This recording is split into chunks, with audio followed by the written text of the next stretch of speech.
My name is Maria, I work for the British Red Cross and we have been supporting one of the emergency shelters this winter in Manchester. I think there are two main aspects of the emergency shelter. One is very good and is basically a life-saving provision because especially during extreme weather, taking away people from the streets when the temperatures are below zero, that's really life-saving, and I want to stress it quite importantly.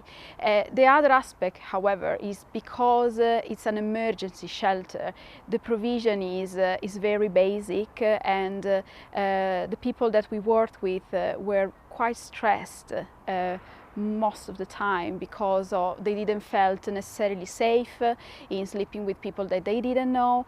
Hi, I'm Ros Hughes. I'm the nurse with the homeless team at Urban Village Medical Practice. So for people staying in emergency accommodation, I've noticed that it can have an impact on the person's physical and mental health and well-being. So in terms of physical health, there is risk of spread of infection, sort of hepatitis, there's potential risk of TB in shared accommodation, and more recently we've had high numbers of people with wound infections, and that infection spread really easily in shared accommodation where people are in close contact with one another. And in terms of mental health and well-being, many people don't want to be or stay in shared accommodation with other people. They might have had really bad experiences of this in the past. A lot of people want a room that they can lock the door, that they can call that their own, that they know they can keep themselves and keep their belongings safe. Yeah, hi, my name's Gada. Yeah, my experiences is sleeping in accommodation wasn't very good. Sharing with a lot of people is not very good, but I had a bad situation where someone took an overdose there, and seeing a mate died in the past brought it all back, so I didn't want to stay there.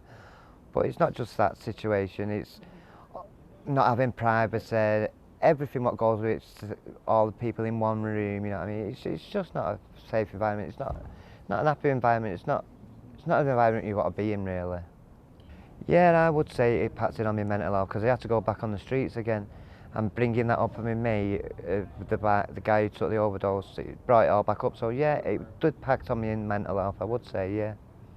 You put a gang of people who's all got mental health issues, drug addictions, and you put them all in one big room.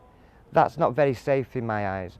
When you walk in the streets or finding somewhere in a doorway, I feel safer in my eyes that way. That's how I feel it's safer it is on the streets and being in there.